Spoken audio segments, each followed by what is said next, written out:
Sud Radio, les clés d'une vie, Jacques Pessis. Sud Radio, les clés d'une vie, celle de mon invité. Vous avez toujours mis les voiles, et en particulier aujourd'hui en Polynésie. Vous avez toujours vécu à toute vapeur, et vous le racontez dans votre nouveau livre. Vous êtes un solitaire qui aurait pu adopter comme devise « Les bons vicomtes ne font pas toujours les bons amis ». Bonjour Olivier de Kersauzon. Bonjour Monsieur Pessis. Je suis tellement heureux de vous revoir parce que vous êtes si rare en France aujourd'hui. Ben moi aussi, parce que ça fait longtemps quand même. Ouais.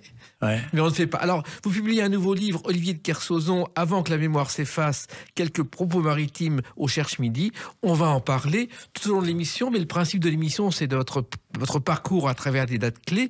Donc, j'ai trouvé plusieurs dates clés de votre parcours, et notamment le 26 novembre 1968, votre première télé où vous apparaissez discrètement avec celui dont, bien sûr, vous allez reconnaître la voix.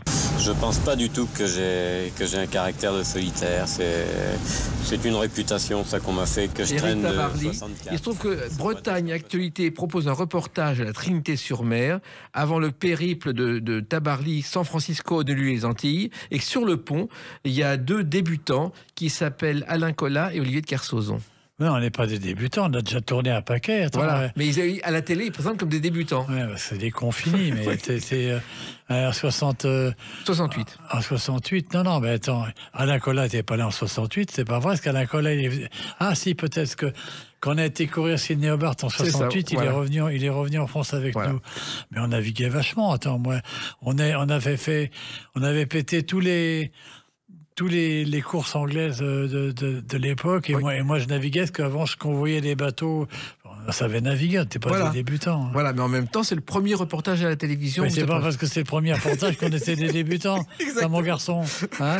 Alors, Tabarly, justement, je crois que vous l'avez connu au service militaire. Non, je l'avais connu avant, j'avais couru avec lui, quand il était revenu de la Transat en solitaire, j'avais couru avec lui en 64 ou 66, et quand je suis parti faire mon service militaire, je partais pour le 11e régiment de chasseurs parachutistes. Il m'a dit, c'est con, si tu avais été dans la marine, je t'aurais récolté pour venir naviguer avec moi. Donc, moi, j'ai mis énormément d'énergie. Je suis passé du 11e régiment de chasseurs parachutistes à la marine. Voilà. Et ça vous a permis de naviguer avec lui. Ah bah oui, moi, j'ai le service militaire de rêve, tu rigoles, c'est extraordinaire.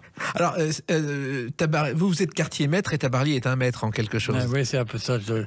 J'espère que tu auras évité cette association douteuse, mais tu en es capable, ce qui montre que tu as gardé toute la fraîcheur de tes 20 ans. Et je te félicite. Merci. Oui. C'est vrai que Tabarly vous a beaucoup appris, Olivier de Kersauzon. On a beaucoup appris ensemble, surtout parce que tu vois, il faisait des bateaux nouveaux, et avec lesquels moi je courais quand même avant. J'avais un parcours maritime réel, sinon il n'aurait pas embauché un novice. Hein. Non. Donc on avait navigué beaucoup, mais surtout Eric, c'était formidable, c'était capacité d'invention, le goût de naviguer, et puis c'était très agréable de naviguer avec quelqu'un qui est toujours content de partir en mer. Donc c'était, en fait, Eric, c'était un individu délicieux une fois qu'on était en mer, parce qu'il était toujours content. Et puis toujours drôle, parce que soi-disant il ne parlait pas, mais avec des copains, beaucoup m'ont dit qu'il était très drôle, très joyeux. Ouais, c'était une joie de vivre et tout, mais on ne faisait que des choses vraiment intéressantes, donc il y avait pas de quoi se plaindre. C'était assez une vie de rêve. On avait un vrai capitaine qui venait gagner une transat unique au monde en solitaire. Il avait fait un bateau Open Duke 3 qui était tout à fait unique et performant. Et on faisait, avec Gérard Petitpas, notre navigateur, on faisait toutes les courses d'Angleterre et toutes les courses qui nous avaient fait rêver, nous, quand on était petits. Mais c'est des courses que j'avais faites déjà auparavant, il y a 4 ans avant, je sais pas. Et là, on se régalait. C'était un plaisir total, quoi. Alors, dans ce livre, Avant que la mémoire s'efface, qui est un plaisir total également, vous racontez que Tabarly a refusé de vous prêter un bateau en 73, Olivier de Kersauzon. Ben oui, mais je ne pense pas qu'il était tout à fait maître de ce bateau, parce que le bateau avait été financé par la Marine nationale et tout un temps. Enfin bref, j'ai pas eu le bateau. Et j'en ai trouvé un autre, qu'en 75, je suis parti avec un autre bateau. faire Londres-Sydney, Sydney-Londres. C'était le 2e tour du monde que je faisais. Et j'ai gagné la première étape et cassé le gouvernail à la 2e à 1000 milles de Sydney, quand je suis revenu réparer en Australie et tout. Mais... Oui, car c'est permanent. Il faut toujours être prêt à réparer n'importe quoi. Ouais, c'est l'aventure. C'était une voile très aventureuse. Pas de GPS, pas de météorologie, pas de téléphone. Enfin, c'était l'habit et le couteau, comme on dit dans la marine. Et c'était vraiment, c'est ça qui faisait que ça a été passionnant aussi. Parce que les navigateurs d'aujourd'hui ne peuvent pas se rendre compte qu'il n'y avait pas de GPS et pas d'escale. Ah oui, il fallait faire le point au sextant et tout. Donc c'était un autre monde. Ça ne veut pas dire que le monde d'aujourd'hui soit pas intéressant. Je pense que les bateaux ont colossalement évolué. Et puis, en fait, tout le fait de savoir plus aujourd'hui, d'avoir des GPS et tout, ça permet aussi d'améliorer parce que ça affine la mesure. Et si on affine la mesure, on affine la performance. C'est ça qui est très important. La mer, je crois que c'est votre univers depuis que vous savez marcher, Olivier de Kersauzon. Ouais, ouais, je crois que ça a été une vraie histoire d'amour. C'est que petit, je l'ai subi une sorte de fascination de ce monde-là. Ouais, je crois que. Et après, j'ai eu la chance de laisser, de voir que ma vie soit pilotée par ça, quoi. Voilà. En même temps, vous êtes le 7e d'une famille de 8 enfants. Il y en a eu un derrière vous. Il y en a quelques-uns qui ont été dans la marine. Je crois que votre frère Yves est devenu amiral, mais vous êtes à peu près le seul de la famille, alors que tout le monde aurait pu être marin. Ben oui, mais à l'époque, on était 4 garçons. Donc, il y en a 2 qui étaient marins, mon frère et moi. Oui. Mon frère aîné, c'est mon frère aîné de la génération qui ont eu leur jeunesse à moitié flinguée par la guerre d'Algérie. Ça n'a pas été... il avait fait les secs et je pense qu'il est rentré... Ils n'ont pas eu la liberté qu'on a eue nous. Moi, j'ai eu une liberté énorme parce que tout était fini. J'avais préparé la guerre parce que j'avais fait tous les PM pour être dans un régiment de parachutistes et tout. Et en fait, il n'y avait plus besoin. Donc moi, j'ai commencé une voie royale à 20 ans et qui s'est arrêtée. J'étais emmerdé par rien. J'ai pas eu d'obligation, j'ai rien eu. Non, et curieusement, vous n'êtes pas né au bord de la mer, vous êtes né dans la Sarthe, à Bonne-Table. Ça, c'est le truc de mauvais goût que tous les cons me ressassent. Je suis furieux d'être né là parce que mes frères et mes sœurs se foutaient de ma gueule. T'es pas en Bretagne, t'es pas né en Bretagne. C'était la guerre. Brest était tellement bombardé que c'était pas raisonnable d'y rester. C'est pour ça que je suis né là-bas. Mais enfin, tu fais naître un cheval dans une étable, ça ne deviendra pas une vache. C'est un cheval, donc tes petits commentaires idiots, je t'en dispense. C'est la vérité. Je t'en dispense. D'accord, même si c'est la vérité. Alors, l'école aussi, c'est pas terrible. Je crois que les plus mauvais souvenirs, c'est chez les jésuites, où vous avez passé... C'est pas les pires, mais j'ai fait 11 collèges, ça s'est mal passé. On avait peu de choses à partager. Voilà, c'est tout. Voilà. Vous avez même eu de cachot, je crois, non? T'es au courant de ça, quoi? Oui. Ah, oui, ouais, j'étais... Quand j'avais 10 ans, j'étais un mois au cachot. Attends. Et puis, c'était pas... Remarque, j'en dois beaucoup, parce qu'ils m'ont donné le goût de l'évasion forever. Donc, depuis, j'ai l'évasion permanente. Voilà. Mais je crois qu'en plus, plus que le stylo, vous maniez le lance-pierre. Le lance-pierre était quelque chose qui fonctionnait très bien à l'époque. Ah oui, pour moi, c'était le revolver du cow-boy rural que vous voulez devenir. Tu sais, t'as 10 ans, et le lance-pierre, t'es hyper bon avec ça. Voilà. Et alors, il y a quand même eu des études, parce que vous avez commencé après le bac, des études d'économie, Olivier de Kersauzon. Oui, mais je suis pas resté.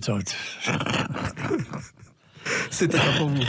Je faisais ça, c'était un peu pour faire plaisir à mes parents, parce que tout le monde dans la famille avait réussi leurs études. J'avais une sœur agrégée, une autre qui a fait propédeutique, enfin, ils étaient tous hyper doués. Et puis moi, les études me faisaient chier, donc si tu veux, j'ai fait semblant de faire des études, mais ouais. J'y allais pas, en fait. Oui, on peut pas être partout. Et ensuite, vous n'avez pas commencé par le bateau, mais par l'autostop. Putain, mais comment... Ouais, je suis parti en...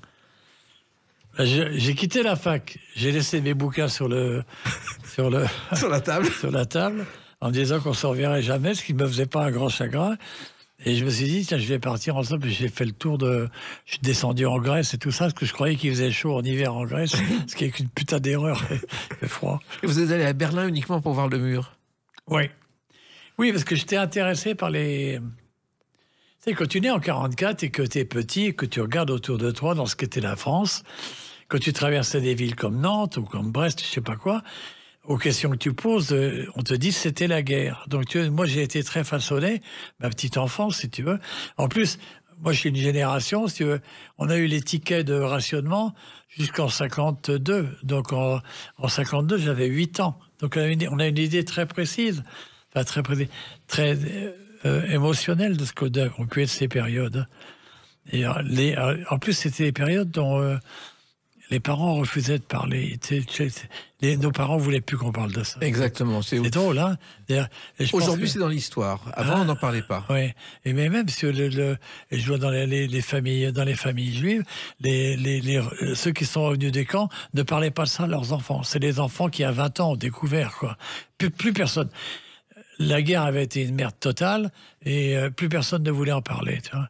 Et moi, je me rappelle, il y avait un oncle qui nous en parlait et mes parents n'étaient pas contents. Voilà. Et vos vrais débuts de navigateur, effectivement, c'est la Trinité-sur-Mer, c'est votre berceau. Ah bah oui, c'est un bel endroit. Vous avez commencé là vraiment à naviguer et même à 15 ans, vous naviguiez en donnant des conseils à des gens de 40 ans. Ah oui, j'étais bon aussi. Je faisais que ça. C'est la seule chose qui m'est vraiment intéressé. C'est extraordinaire quand même. Et moi, je suis tombé à l'époque où c'était possible. Et vous dites dans votre livre que quand on a navigué en Bretagne, on peut naviguer partout au monde. C'est quand même... D'abord, c'est un pays où il y a quand même des bonnes torchées l'hiver. Hein. Il y a des... chez moi, il y a 2 ans, il y avait 210 km/h de vent, donc c'était quand même... et puis surtout, il n'y a pas autant de phares et de bouées, de cailloux que dans le Finistère, quoi. Donc c'est un vrai bon entraînement, oui. Et l'entraînement, il a servi à d'autres choses. Et on va évoquer une date qui est importante aussi dans votre parcours, le 3 mai 1989. A tout de suite sur Sud Radio avec Olivier de Kersauzon. Sud Radio, les clés d'une vie, Jacques Pessis. Sud Radio, les clés d'une vie, Olivier de Kersauzon de passage à Paris est mon invité à l'occasion de la sortie de Avant que la mémoire s'efface, un livre au Cherche Midi, un livre de plus dont on va reparler longuement mais qu'on évoque au fil de l'émission. J'ai trouvé une date importante dans votre carrière, c'est le 3 mai 1989. C'est le jour où vous battez le record du tour du monde en solitaire sur le trimaran, un autre regard qui faisait 23,20 mètres. Ouais. Ça a été un grand moment. Non, mais c'était surtout une préparation lourde. En fait, j'ai des vrais problèmes, j'avais pas d'argent et tout. Tu vois. Mais surtout, c'est que tu vois, emmener ces bateaux-là, Colas était passé en multicoque autour du monde, Philippe Monet était passé avant moi, et moi j'avais envie d'y aller parce que le multicoque autour du monde, c'est très aventureux. Tu te trompes, tu chavires, t'es mort, quoi. D'autant plus qu'à l'époque, il n'y a pas de téléphone, il n'y a rien, quoi. Et surtout, c'est une mise au point, donc tu vois, c'est très compliqué. Tu passes ton temps à réparer. Tu vois, j'ai changé le gréement. Tu vois, les câbles qui tiennent le mât, en solitaire, tout seul, je les ai changés en montant en tête de mât, en tirant les câbles. Enfin, tout est cow-boy, tout est rusqué, tout était difficile, mais passionnant, en fait. Moi, j'ai adoré ça parce que j'ai toujours aimé la solitude, mais là, la solitude appliquée dans ces mers-là, c'était formidable. Oui, avec des escales forcées en Afrique du Sud de 48 heures, justement. Oui, j'avais été obligé de m'arrêter. Bah oui, mon pilote était cassé, mais escale forcée, mais sans aller à terre, tu vois. Donc, ouais. Alors, ça a duré 125 jours, 19h32 minutes et 33 secondes, exactement. Ouais. Et quand vous êtes arrivé, la surprise, c'est qu'il y avait beaucoup de monde autour de vous et qu'on vous a accueilli au son des cornes de brume. Ouais, c'était marrant, hein. Ça vous a ému, d'ailleurs. On voit les images où vous êtes quand même très étonné de cet accueil. Ouais, parce qu'en fait, quand tu rêves de naviguer, que tu navigues, tu penses à la navigation, tu penses pas à l'arrivée. Oui. Mais quand il faut improviser quand ça arrive, et je crois que à la fin, vous dites, je vais boire un petit coup, et vous avalez une bouteille de champagne pratiquement cul sec. Ouais, c'est la légende. C'est peut-être vrai, mais je n'en souviens plus. Ouais. Non, mais t'as soif aussi quand t'arrives. Bien sûr. Non, mais en plus, vous êtes ému et timide parce que vous n'aimez pas déranger finalement, et vous voyez tout le monde autour de vous ce jour-là. Oui, je suis assez... Je suis pas timide, je suis réservé. C'est le mot exact. Exactement. Donc, quand il y a comme ça plein de gens qui sont venus vous voir... Alors, ce qu'il faut savoir aussi, c'est que la météo a été très importante dans ce voyage, comme dans tous vos voyages. Et vous expliquez dans ce livre, Olivier de Kersauzon, combien la météo, c'est l'essentiel pour préparer un voyage. Mais d'ailleurs, c'est bien que vous m'en parliez. Enfin, j'ai envie de dire que tu m'en parles. Parce que au début du livre, tu n'as pas vu, mais il y a 3 noms. Oui, il y a 3 noms, absolument. Les 3 noms, c'est 3 météorologues. Ah, je savais pas ça. Ah ben oui, c'est 3 météorologues. C'est Claude Fons, qui était le premier météorologue à s'occuper vraiment de météo en offshore.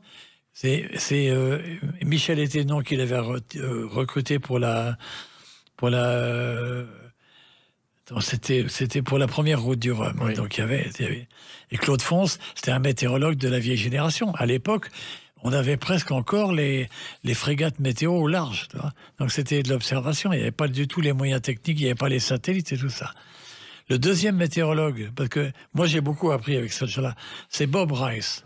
Bob Rice, c'est un météorologue américain c'est lui qui avait planifié le vol sur la bombe d'Hiroshima. Et Bob Rice, c'était un météorologue absolument incroyable. Quand j'avais couru autour du monde contre Peter Blake, j'avais compris que c'était Bob Rice qui l'avait fait gagner. Donc, en rentrant et battu par Peter Blake, il me restait de quoi me payer un billet d'avion. Je suis allé voir Bob Rice à Newport, à Rhode Island, et je lui ai demandé de me piloter parce que j'allais repartir incessamment. Il a accepté immédiatement, puis qu'il avait compris. Moi, je lui ai dit, j'ai compris le moment où vous m'avez battu était le moment. J'avais tout compris. J'étais pas content, mais je me disais, il faut que je récupère ce type. Il avait une connaissance météo hallucinante, quoi. Et moi, je l'ai récupéré. Et vous avez appris la météo, justement aussi. Oui, beaucoup. J'ai fait des heures. Moi, j'ai fait de la météo toute ma vie. Et après, le troisième, c'est Pierre Lanier, qui était un météorologue installé dans le sud de la France, qui a beaucoup travaillé pour les plateformes pétrolières, je sais pas quoi, mais aussi bien en Afrique que dans les Nordiques. Et avec lui, on avait déjà des systèmes de communication beaucoup plus performants. Mais c'était un météorologue extraordinaire. Moi, j'ai beaucoup appris de ces personnes parce que nous, on avait très peu de moyens de réception. Alors qu'aujourd'hui, tu peux partir autour du monde. Par satellite, tu vas tout recevoir. À l'époque, on ne pouvait pas. Il n'y avait ni le matériel, ni la technologie, ni les satellites, ni le budget. Voilà. Il se trouve que la météo, même le pire, c'était pour le journal télévisé quand ça a débuté. Ça se faisait à Météo France avec un petit carton qui était filmé. La bobine partait rue Cognac-Jet, où on la développait dans une salle un peu particulière, puisque pour tenir le film, il y avait 2 boîtes de petits pois récupérées à la cantine. Ouais, ça ne m'étonne pas. Et ça marchait déjà. Ah oui, ça s'appelle la télévision de feu de camp. Exactement. Alors, il se trouve aussi que vous dites, Olivier de Kersauzon, qu'on peut prévoir la météo rien qu'en regardant la mer. Ah bah oui. Mais tout, enfin, le vrai problème, c'est qu'il n'y a pas de signal d'événement météorologique sans pré-signal. Encore faut-il regarder tout le temps. Et l'écoulement du vent aussi, c'est important pour l'oreille. Ouais, mais il faut regarder. Un bon barreur, il barre avec les oreilles. Hein. Contrairement à ce qu'on croit. Il faut les oreilles nues, et c'est sur les oreilles que le vent lui indique exactement si le vent a forci, molli, s'il a changé de cap, s'il a changé de direction et tout. Ça, il faut des années pour l'apprendre, pour arriver même à ce record. Ça, c'est des années de travail, de succès et d'échecs. Oui, il faut des années de navigation. Ben, c'est comme tout. Je pense que c'est comme tous les métiers. Il faut en faire un paquet pour être bon, quoi. Oui, et surtout en jouant, comme vous l'avez fait, la carte de l'indépendance, ce qui n'était pas évident, c'était un risque, Olivier de Kersauzon. Je ne suis pas sûr. Ah bon? Non. Il faut faire comme on sent. Moi, je sentais que c'était ça qu'il fallait faire. Et quand il y avait des échecs, vous n'étiez pas découragé pour autant? J'ai jamais été... j'ai toujours été passionné, agressif et tout. Et en plus, on apprenait, parce que on faisait des bateaux qui n'existaient pas. Le premier, c'est Xavier Joubert et moi, à Brest, qui avons mis les carbones sur l'eau avec la division hélicoptère de la SNIAS. Personne ne faisait des bateaux comme ça. Donc, si tu veux, on a toujours été à risquer la technologie pour essayer de l'adapter au maritime et pour faire des performances différentes. Donc, tu prenais des coups. Tu cassais du matériel, je sais pas quoi. Mais, tu sais, moi, j'ai encore une grande qualité. Je suis désolé de parler de moi, mais c'est vrai. C'est que, n'étant pas gestionnaire du cerveau de l'autre, j'en avais rien à foutre de ce que les gens pensaient. Moi, ce qui m'intéressait, c'est ce qu'on allait faire ensemble. Voilà. Et ce qu'on a fait ensemble durant des années avec Hubert Desjoyaux, qui était le frère de toute la famille, avec Van Peteggen, Loriot Prévost. J'étais un de leurs premiers clients. faire des bateaux, des multicoques. Donc, on a toujours pris les risques. Hervé Deveau, qui avait un bureau d'études à Brest, et que les Américains ont recruté pour toute la période Coop America, qui a développé les foils. On était tous dans le même petit village, tu vois. Oui. Et c'était passionnant. En plus, c'est des gens de grande qualité. On a eu de la chance. Moi, j'ai eu de la chance de partager du temps avec des gens de qualité. Ouais. Voilà. Et alors, il y a aussi une chose étonnante, c'est que vous avez couru une course dont votre frère est à l'origine, et cette course, une chanson l'évoque. Donne du rhum à ton homme, du miel et du tabac. Donne du rhum à ton homme. Qui donne du rhum à ton homme, donc la route du rhum. Ouais. Et la route du rhum, c'est votre une belle course, c'était marrant, parce que c'était avant, les courses, c'était qu'anglaises. Il n'y avait de bons becs que de Londres. C'était un peu ça. Et en fait, Michel Etévenant, qui était le sponsor de Critères, qui étaient des bateaux qui couraient, s'était penché là-dessus. Et j'ai mon plus jeune frère, Florent, contrairement à ce qui est raconté, avait beaucoup travaillé là-dessus. Et à une époque, avant qu'Etévenant disparaisse, à l'arrivée de la route du Rhum, mon frère me dit « J'aimerais bien avec Etévenant, mais c'est un peu compliqué, je vais être obligé de rentrer au conflit. » Et moi, je dis non, parce que, écoute, moi, il m'a beaucoup aidé. Je négocierai ça avec lui, si tu veux, laisse-moi du temps. Et en fait, on n'a pas eu le temps. Mais moi, je me souviens que mon frère Florent, avec qui je ne m'entends pas du tout, est quand même un de ceux qui a réellement... c'est lui qui faisait les voyages pour aller voir les remis en Martinique. C'est lui qui, avec l'UNCL, travaillait sur le règlement. Il a fait énormément de travail là-dessus. Et ça lui a jamais été reconnu, ce qui est tout à fait injuste, parce qu'il ne le méritait pas. Voilà, oui. C'est tout. En même temps, cette route du Rhum, vous avez fini 4e. La première, oui, sans pilote. J'ai navigué sans pilote. J'ai perdu 8 kilos. Et ouais, et si tu veux, après, j'en ai refait une autre, avec un bateau plus grand, parce que le bateau que j'ai fait la route du Rhum, on l'a perdu dans l'Atlantique sur une tempête où le bateau s'est fracassé. J'ai été récupéré par un bateau qui s'appelait Atlantic Song.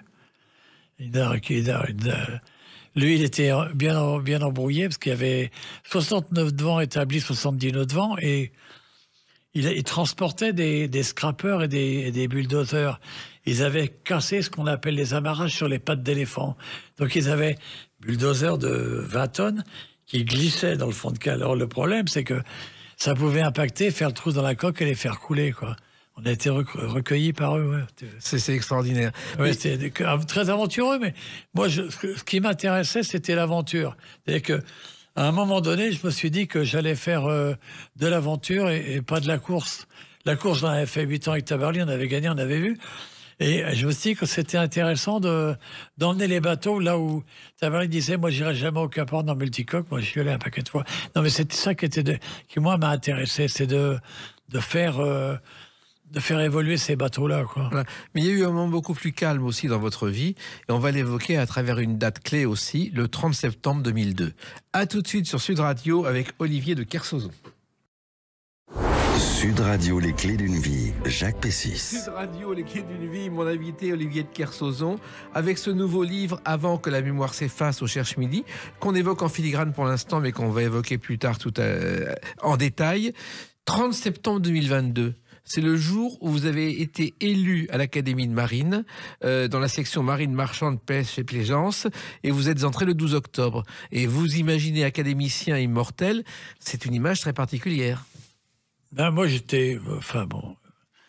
au début, j'étais d'accord, mais on m'avait proposé, quoi. Mais quand je suis allé à l'Académie, et j'ai rencontré les académiciens, j'étais vachement content.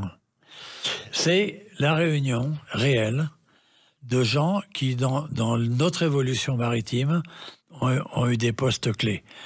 Les anciens chefs d'état-major, il y a encore quelques mois, le président de l'Académie de Marine, c'était l'homme qui avait mis au point les premiers sous-marins atomiques français. C'est que des mecs qui ont un niveau technique incroyable. Et comme toujours, derrière ce niveau technique, une passion, un formidable amour de la mer. Donc, te trouver immergé là-dedans, en fait, tu te retrouves en âge avancé avec des gens dont la morphologie mentale aurait presque permis d'en faire des amis d'enfance. Tellement on a partagé et des vies similaires et les mêmes rêves. Donc c'est délicieux. Moi, je suis ravi. Je suis fier d'y être. Je suis content de partager du temps avec ces gens-là. Et puis, c'est une élite maritime extraordinaire. Il y a quelque temps, j'arrivais en Thaïlande et on survolait l'océan et il y avait près de Singapour un paquet de bateaux au mouillage, peut-être 1000 à 2000. On voyait bien de l'avion. Et en débarquant, j'ai appelé un des membres de l'Académie de Marine, un capitaine de marine marchand, un mec génial.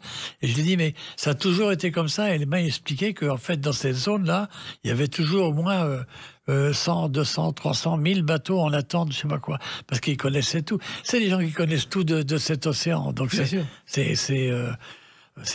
fantastique. Moi, je suis content. Hein. Ouais, pour votre information, et celles et ceux qui ne le savent pas, l'Académie de Marine, elle a été créée par Louis XV à Brest en 1752. Elle a arrêté en 1793 et est devenue l'Académie royale à Paris en 1921. Voilà. Ouais. Et il y a des membres à vie dont vous faites partie, et des membres à vie qui ont fait tous les métiers parfois de la mer, un peu comme vous, parce que vous avez tout fait en mer, Olivier de Kersauzon. Beaucoup, non, j'ai pas fait. J'ai jamais commandé de sous-marin, j'ai pas fait de vrais combats navals, j'ai pas fait. Non, en plus, il y a la mer, vous détestez la montagne, et vous auriez rêvé de piloter aussi. Ouais, j'aurais bien aimé, mais j'ai piloté un peu, mais après j'ai arrêté parce que je crois en hélico. Je crois qu'il faut. J'avais pas l'argent pour piloter tous les jours. Alors faut piloter tous les jours. Si on veut, il faut pas aller faire. Il faut pas être un pilote du dimanche. Un pilote du dimanche devient vite un pilote du cimetière, à mon avis. Je pense aussi. Mais vous avez préféré être pris sous les ailes des membres de l'Académie de Marine. Et justement, ce sont les gens avec qui vous parlez, alors que d'habitude en mer, ben vous êtes tout seul, et le solitaire parle tout seul. Mais non, mais même en équipage, tu parles pas. Moi, quand j'ai commandé les tours du monde en équipage en multicoque, ou même en monocoque, tu parles pas, t'as pas le temps. Tu fais pas salon. T'as le temps.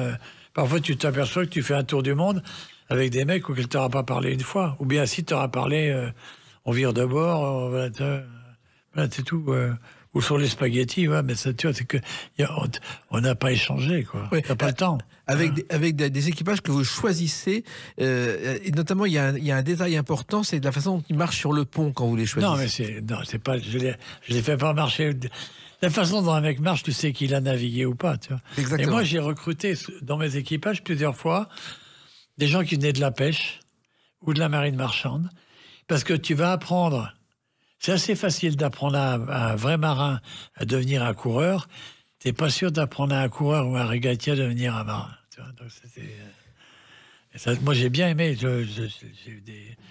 J'ai eu un matelot. Il a fait la pêche en haute mer en Irlande. Et ça, c'est quoi là? Il était chalutier.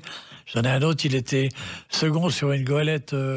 Au Tuamotu, il commandait un équipage tahitien. Ils allaient construire sur les atolls les aéroports. Donc, il fallait débarquer dans des conditions invraisemblables, des bulldozers dans de la houle et tout. Mais que des trucs très aventureux, quoi. Voilà. Et ça, vous aimez. Et en même temps, vous êtes le chef d'orchestre quand vous êtes le capitaine du bateau. C'est pas le mot exact. Il est dans le livre, c'est pour ça que je l'emploie. Maintenant, fais un effort pour comprendre. Non, je vais t'expliquer que comme je te tiens en haute estime, je ne voudrais pas te laisser t'éloigner d'apprendre parfaitement la réalité du métier de patron. Voilà. En fait, si tu veux, un bateau et un programme, c'est un certain nombre d'heures de travail et d'effort, aussi bien à terre avant qu'à la mer. Donc, pour servir l'effort, tu as une hiérarchie naturelle dans la marine, c'est un capitaine, des seconds et un équipage. Mais toute cette organisation n'a de raison d'être que pour que le travail soit accompli au mieux de l'intérêt général. Ce qui veut dire aussi que toi, tu vis aujourd'hui et demain, parce que tu décides où on va aller, je ne sais pas quoi. L'équipage qui monte tous les 6 heures sur le pont décide de faire marcher le plus vite possible à ce moment-là. Tu vois. Et donc, c'est vraiment un partage c'est une hiérarchie qui est au service. C'est pas une hiérarchie qui se fait dans la domination. Oui, mais dans ce livre, vous racontez qu'un jour, vous avez décidé de rebrousser chemin et qu'un membre de votre équipage a dit moi, j'aurais pas fait ça. Ah oui, à ce moment-là, je lui ai dit c'est pour ça que t'es pas patron. Voilà.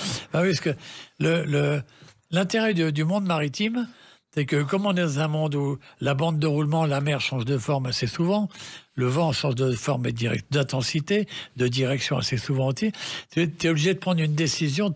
Tu prends une décision tous les demi-heures. Ça peut être la décision de rien changer, mais ça peut aussi être la décision de tout changer. Et cet exercice, moi je pense que l'exercice de la décision est l'exercice supérieur de l'intelligence. C'est très supérieur à l'analyse, puisque ça part aussi de l'analyse, de la connaissance, mais aussi cette espèce d'intuition qui fait qu'on est un peu supérieur à des veaux, quoi, hein, parce que on sent ce qu'il faut faire, quoi. Oui, et en même temps, ça veut dire 20 heures par jour et dormir comme on peut. Oui, très peu. Oui, mais la privation de sommeil ou le sommeil très réduit, quand on fait des choses intéressantes, c'est facile. C'est quand on fait des choses pas intéressantes que c'est dur. Oui, mais il faut apprendre à dormir 20 minutes à un moment ou à un autre. Oui, mais j'ai appris ça. Attends, oui. J'étais à Brest en train de préparer le tour du monde en solitaire. Donc j'étais au bureau, je sais pas quoi. Il y a un mec qui venait me voir tous les 3 jours et il dit, mais je vais t'apprendre le yoga. Je sais pas quoi. Je dis, mais qu'est-ce que tu vas foutre là, fous-moi la paix. Et je vais t'apprendre à dormir. Je dis, t'as raison, ça fait des années que je dors tout seul. J'ai pas besoin que tu m'apprennes. Et puis un jour, un des techniciens avec qui j'ai rendez-vous n'est pas venu. Donc je dis, bah écoute, je vais me débarrasser du casse-couille, je le fais venir dans mon bureau. Et là, il m'explique comment il faut dormir. Et en fait, j'apprends quelque chose à ce moment-là. Et dans les 20 minutes qu'on suivit, si tu veux, j'avais approché le décrochage pour atteindre le sommeil. Donc c'est extraordinaire, quoi. C'est fabuleux et ça permet effectivement de tenir. Vous dites dans ce livre aussi, Olivier de Kersauzon, que l'action est importante et le défaut des Français, c'est l'incapacité à l'action. Ah oui, bah c'est devenu le pays de la tchatche. Oui. Les mecs, il faut que tchatche. Ils décident rien, quoi. Alors que vous avez toujours été, quoi qu'il arrive, dans l'action. Oui, et la décision. Ouais. Mais moi, ça me choque assez. Enfin bon, c'est leur problème. On peut pas non plus revenir de vie d'aventure et arriver ici et donner des leçons. Tu vois, en disant, ah, vous devriez faire ça. Tu sais, on est dans un monde où, en fait, nos contemporains, en fonction de ce qu'ils sont, des chances qu'ils ont, des cultures qu'ils ont, font eux aussi, à leur manière, ce qu'ils peuvent. Tu vois, c'est tout. Donc, tu peux pas leur dire, vous auriez dit, vous devriez. Non, moi, je veux pas les accuser, si tu veux. Non, mais en même temps, vous prenez des risques et vous considérez que le risque fait partie du quotidien. Ça, c'est sûr. Ah oui, je pense que les risques sont faits pour être pris. Ça, c'est sûr. Comment dirais-je, le machin, comment ils appellent ça, là, de sécurité, je sais pas quoi, le principe de précaution. Oui. Plus con, tu meurs. Enfin, ça n'a aucun sens. Biologiquement, le monde qui nous entoure n'est fait que de risques. Et dans le monde humain que dans le monde animal. Tu vois, la gazelle qui trottine dans la savane, elle ne sait pas, mais le menu du lion. Tu vois, donc en fait, tout est excessivement... On est entouré de prédateurs, de chances, de pas de chance, de trucs difficiles, et les risques qu'on choisit sont toujours moins dangereux que les risques qu'on subit. Si tu as choisi le risque, tu as analysé, et tu es prêt à pallier les problèmes que tu peux avoir, ce que tu fais pas quand tu fais que le subir. Donc je pense qu'il faut choisir. Un risque qu'on a choisi, on le traite bien, à mon avis. Oui. Mais il faut un peu de chance, comme toujours. Oui, bien sûr, mais ça, le risque est toujours calculé. Et vous dites dans ce livre que la définition du courage, c'est qu'est-ce que vous êtes prêt à donner pour faire. Ah oui, oui, c'est ça, bien sûr. C'est exactement ça. Faut y aller, faut se donner du mal. L'homme est intéressant par le mal qu'il se donne. Sinon, il n'a aucun intérêt, quoi. Notre espèce n'est intéressante que parce qu'elle est capable de se battre, de chercher, de construire, d'inventer, de prendre des risques aussi, de tout ça, quoi. Si on n'est pas dans le groupe humain qui se donne vraiment du mal, pourquoi on est là, quoi. Voilà. En même temps, il y a le risque et il y a le réel. Et vous citez Lacan, ce qui est assez étonnant. Le réel, c'est quand on se cogne. Ah oui, c'est vrai. Vous connaissez parce que vous avez lu Lacan. Ah oui, j'ai en diagonale. Je suis pas non plus complètement inculte. J'ai un peu essayé de comprendre autour de moi, quoi. Pas avec automatiquement un grand succès, oui, mais Je le connais, là, quand je sais que c'est pas un joueur de foot. Ça me convient, là. Voilà. Et Paul Guimard, aussi passionné de voile. C'était un bon copain, moi. Ouais. Ouais. Vous savez qu'il a commencé son premier travail avant de romancier, c'était la radio. Il a animé les premières émissions de débat sur la chaîne parisienne après la guerre qui s'appelait La Tribune de Paris. L'inventeur des débats à la radio, c'est lui. Ouais, c'était un bon copain. Paul Guimard avait une formule formidable sur les choses de la vie. Il disait, écoute, faut pas payer 1500 francs le billet de 1000 francs. Hein, donc c'était net. Ça voulait dire que il fallait pas consacrer sa vie à l'argent, il fallait consacrer sa vie à sa vie. Et il y a une autre formule que j'adore qui vient de Philippe Bouvard, qui était, je la trouve qu'elle est très bonne. Et un jour il m'a dit, écoute Olivier, ne méprise pas l'argent, sinon il te le rendra. J'avoue que la formule elle est parfaite. Et vous avez dit aussi que les performances ont donné de la lumière à votre vie. Ah bah oui. Oui, parce que quand tu t'es appliqué, ça se passe bien, tu es content quand même. Oui. Ça fait des moments de vie magnifiques. Donc, voilà. Mais vous êtes toujours appliqué. Oui, mais tu sais, ça ne suffit pas l'application. Il faut un peu de chance. Dans les milieux comme le nôtre, tu vois, si tu n'as pas un peu de chance, mais comme dans tous les milieux. Regarde en F1, le jeune Villeneuve, il a été très... Tout d'un coup, il n'a plus eu de volant, il a plus rien été, et ainsi de suite. C'est parce qu'on a eu la chance, parce qu'on a eu les bateaux, au bon moment, parce que ceci, parce que cela. Il faut en tirer que la joie de l'avoir fait et pas le jugement sur la faiblesse des autres.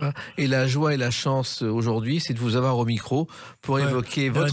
N'exagère pas. Si, c'est un privilège. Je ne crois pas un mot de ce que tu dis, puis je m'en fous. Je suis tellement content de te voir. Donc moi aussi. Et en plus, je suis sincère. Et on va évoquer ce livre justement à travers la date du 21 novembre 2024. À tout de suite sur Sud Radio avec Olivier de Kersauzon. Sud Radio, les clés d'une vie, Jacques Pessis. C'est joli ton titre, Les clés d'une vie. C'est bien, hein? Ah ouais, c'est très beau. C'est toi qui as trouvé ça? Oui, c'est moi qui l'ai trouvé. Ça m'étonne pas, c'est très beau, c'est les clés d'une vie. Là, justement, c'est des dates clés d'une vie. Et donc, c'est sur Sud Radio, c'est Olivier de Kersauzon. Et le 21 novembre 2024 est sorti... Sud Radio, c'est Lille, Roubaix, Tourcoing. Exact. C'est toute la France maintenant avec le DAB. Ah, je déconne. Non, mais, on a quand même 1 million d'abonnés sur YouTube qui vous regardent. Ah oui? Oui, c'est pas mal. Ça fait du monde, c'est bien. Et ils vont être au courant qu'un livre est sorti le 21 novembre 2024, avant que la mémoire s'efface. Quelques propos maritimes dont cherche midi. Alors là, c'est un livre presque sous forme de dictionnaire avec des mots. Alors vous avez déjà plein de livres, mais là, c'est nouveau. Ouais, ben c'est que... À un moment donné, si tu veux, tu hésites un peu à parler de ça. Et puis à un autre moment, tu te dis... Ça peut servir, tu vois, ça évite... Ça m'évite... voilà, si mon fils veut me connaître, c'est plus facile s'il lit, quand il veut, que je sois lui expliquer la vie tous les jours. Oui, mais en même temps, ce livre, vous avez déjà fait beaucoup de livres et ça a marché en plus. C'est venu comment, votre passion d'écrire des livres? C'est pas une passion, c'est un besoin. C'est économique. Oui. C'est pas du tout... Non, c'est pas... Moi, j'ai pas... J'écris facilement. Je domine bien la langue française et... je suis à l'aise dedans, donc, mais c'est pas une passion pour moi d'écrire. C'est un effet collatéral d'une vie et d'une action. C'est pas une finalité. Et vous écrivez... quand je vois mon nom, navigateur écrivain, tu vois, j'ai envie de rayer écrivain, ça me gave. Ouais, mais enfin, ils sont écrits, ces livres. Il y en a eu beaucoup déjà. Ah oui, mais c'est pas de ma faute. S'il y en a eu beaucoup, c'est que j'avais besoin de sous. Voilà. Et en plus, ça ont été des best-sellers. Ouais. Enfin, il y en a qui sont bien passés, mais c'est aussi une amitié avec l'éditeur. Parce qu'attends. Le fond de l'opération aussi. Il y a 20 ans, je pars au Tour du Monde sur un trophée Jules Verne que je gagne. Et au départ du Tour du Monde, j'ai pas d'argent.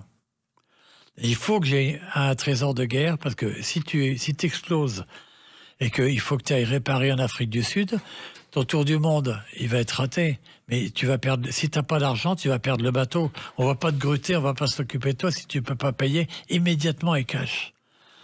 Et quand je discute avec l'éditeur, et je lui dis, attends, moi, toi, tu veux me faire un bouquin, mais il faut me faire une avance, mais il faut que tu prennes des risques, tu vas te conduire comme un homme, donc tu vas me donner un trésor de guerre, et je te ferai le bouquin en rentrant. Et Héraclès, il joue le jeu, et il risque presque... Moi, je lui demande 800 000 francs de l'époque, ce qui est beaucoup d'argent, 80 millions anciens, tu vois. Et il joue le jeu... Et il se conduit vraiment comme un homme, quoi. Et grâce à lui, je peux faire le tour du monde. Et je suis très détendu, tu vois, parce que si on a un pépin, on perdra pas tout. Alors que, on a quand même pris des risques tout le temps, mais tu peux pas prendre tous les risques tous en même temps. Et depuis cette époque-là, on est devenus amis. Et c'est lui qui me sollicite, c'est-à-dire, écoute, on pourrait faire ça et ça. Et je l'écoute, qui parle d'un monde que je ne connais pas. Donc c'est comme ça que j'écris. Voilà. Et vous dites dans ce livre que la navigation, vous ne l'avez pas appris sur le papier, parce que ça tient en une page, l'apprentissage. Ouais, c'est que ce que je sais, ça tient sur une page d'un seul côté, mais je le sais. Il n'y a pas beaucoup de mecs. Alors, tout ça est par mots-clés, justement, comme les clés d'une vie. Il y a les mots équipage, appareillage. À chaque fois, vous êtes parti d'un mot pour raconter une histoire. Non, pas pour raconter le mot. Je raconte pas une histoire, je raconte le mot pour essayer de... Un équipage, c'est beau. Un équipage, c'est formidable. Tu vois, j'ai parlé de ça avec les autres membres de l'Académie de Marine qui ont commandé à la mer. Il y a un moment donné, tu sais, pour un capitaine, c'est un honneur de commander ces gens. Tu vois ce que je veux dire? C'est un truc formidable, quoi. C'est un honneur, ouais. Un équipage, quand tu l'aides à aller vers le but et à réussir, quoi. Et ils t'en remercient émotionnellement, ils sont contents de toi. Mais toi aussi, tu te dis, tu as organisé un système dans lequel tu as reçu et fait participer le meilleur des hommes, ou le meilleur de tes hommes. Ça, c'est extraordinaire. C'est un truc magnifique que j'adore. Il y a d'autres moments d'émotion que vous évoquez dans ce livre, Olivier de Kersauzon. Il y a notamment le passage du Cap Horn, qui à chaque fois vous procure de l'émotion. Oui, parce que tu dis d'abord, tu es content, parce que tu as quand même fait les 3/4 du trajet. Enfin. Et puis, tu sais que là, tu vas pas mourir à partir de ce moment-là. Tu sais que tu vas pas mourir. On est retrouvé dans l'Atlantique Sud, c'est peinard, c'est fastoche, tout va bien, quoi. Et puis, il y a le passage de l'équateur aussi, qui est assez particulier. Oui, c'est le retour à la maison. C'est les premières chaleurs. Tu sors du sud où t'as navigué dans la glace, dans le froid, la neige et tout, et tu te retrouves... tu redeviens à peu près un être humain, quoi. Et puis, j'ai appris dans votre livre l'existence d'une île dont j'ignorais tout, l'île de Molène, où on refuse l'heure d'été et l'heure d'hiver. Ben oui, parce que c'est des pêcheurs, c'est au large de Brest. Hein. Oui. Et ils trouvent que c'est bien de vivre dans la vraie heure, qui est l'heure solaire. Et pourquoi pour eux, c'est des trucs de parigot, faire l'heure solaire, l'heure d'été, l'heure d'hiver et tout. Ça peut pas marcher comme ça. Et puis, il y a un long passage sur Magellan. Alors, on sent vraiment que vous connaissez l'histoire de Magellan. Oui.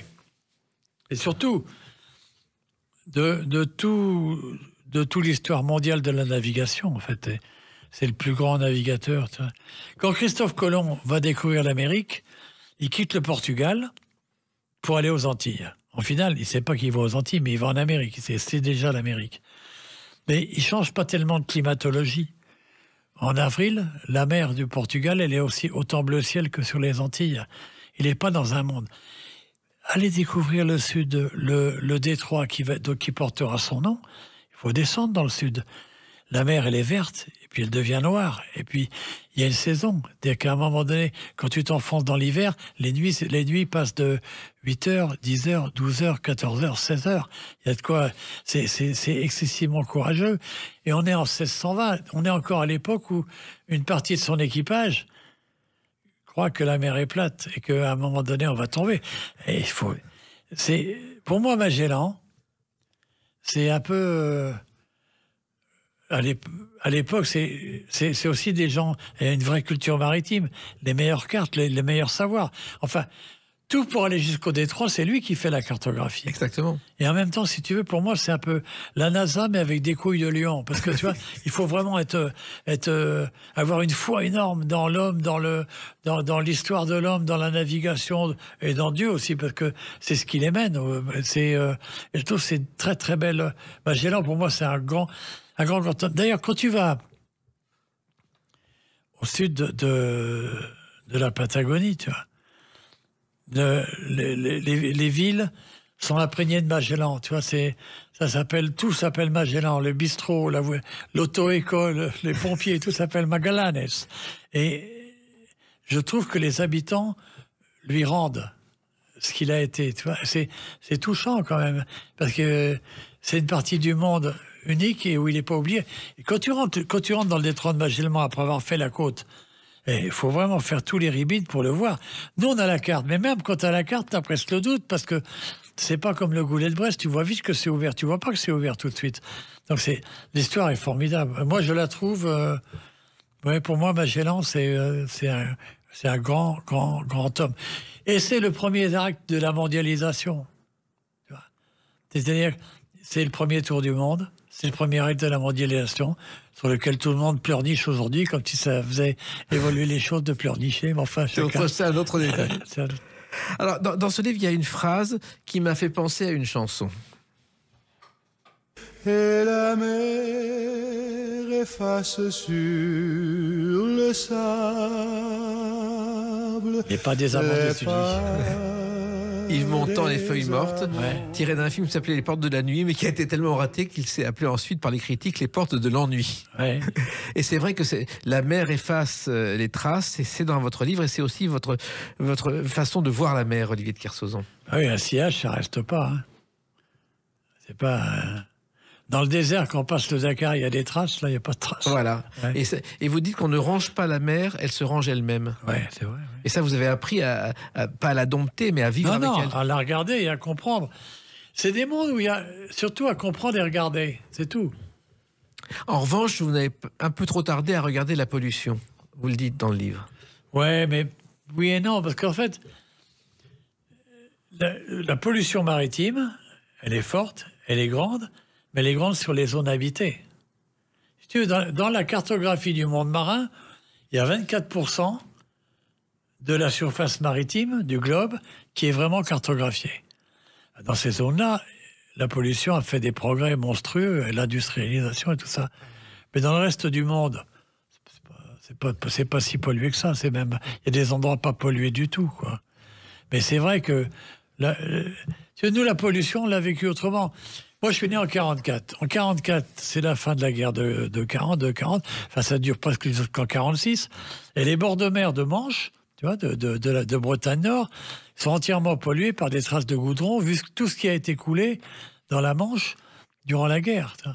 Et en fait, tu te retrouves avec du goudron partout, mais par contre, du poisson et des homards partout. Parce que comme il fallait un Osweiss pour aller pêcher, dans les années 50, tu pêchais encore le homard avec un basse-croque dans les flaques, quoi.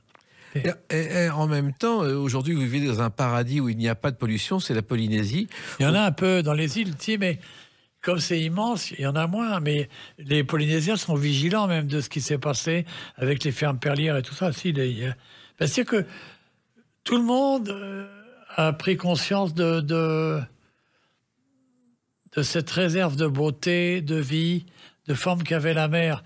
Et avant, si tu veux, la mer, on faisait tout disparaître dedans. Je me souviens quand j'étais gosse, dans les années 55-60, quand ils faisaient la vidange d'un moteur d'un bateau de pêche, ils jetaient l'huile dans l'eau, quoi.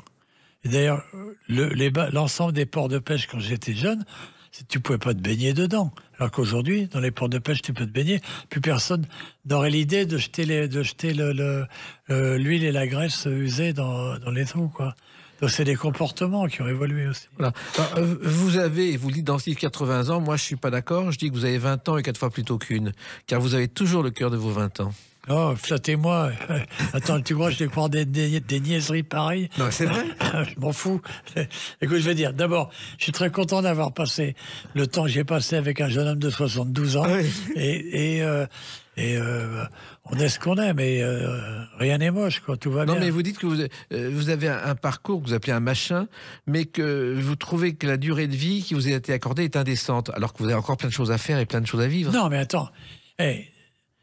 La géologie, quand tu regardes une île, si tu va à Brest, va regarder Ouessant, je sais pas quoi, dans 5000 ans, 10 000 ans, 20 000 ans, peut-être 1 million d'années, l'île va être encore là. Alors que c'est que de la caillasse. Alors que toi, un être aussi délicieux que toi, Jacques Pessis, tu es condamné à une disparition relativement proche. Oui. Que tu le veuilles ou non. Et je trouve relativement injuste qu'on n'ait pas au moins un tout petit peu de vie, pas aussi longue, mais si la pierre pouvait nous prêter un peu de vie. Tu Oui. vois. Et surtout qu'on n'a pas demandé à vivre au départ. Non, mais oui, d'un autre côté, t'inquiète pas, quand tu veux partir, tu n'auras pas demandé non plus. Donc Voilà. le problème est réglé. C'est un truc dans lequel on ne demande pas. Mais moi, c'est pas non plus une insulte d'être vivant, c'est sympa quand même. Ouais. Et en même temps, vous avez plein de choses à faire. Vous retournez en Polynésie et là, vous êtes tranquille et heureux avec des Polynésiens pour qui vous êtes un étranger d'ailleurs. Ouais, bah oui, tu sais bien, on est toujours un étranger. Et- Quand les gens ils te disent ah, je suis accepté, t'es pas accepté du tout. Moi, je vois bien un mec qui est pas de Brest, pour nous, c'est un étranger complet. Tu vois. Voilà. Donc, tu t'imagines pas que moi, en Polynésie, je pense une seule seconde que je suis adopté. On peut avoir des rapports courtois et agréables avec des gens. On n'est pas obligé d'être. On ne devient pas eux, voilà. Ils ne deviennent pas nous non plus. Non, mais restez tel que vous êtes et continuez le plus longtemps possible. Et quand vous êtes en France, revenez au micro de Sud Radio parce que vous avez tellement de choses à raconter, Olivier de C'est Kersauzon. formidable. Quel homme de radio insensé vous êtes. Oui. Eh ben, alors, quel livre insensé, en tout cas. Avant que la mémoire s'efface, on cherche midi. C'est un cadeau de Noël idéal pour celles et ceux qui vous aiment et ils sont nombreux. Merci, Merci. Jacques Pessy. Merci Olivier de Kersauzon et à bientôt, j'espère. Je pense dans une quarantaine d'années. D'accord. Les clés d'une vie, c'est terminé pour aujourd'hui. On se retrouve bientôt. Restez fidèles à l'écoute de Sud Radio.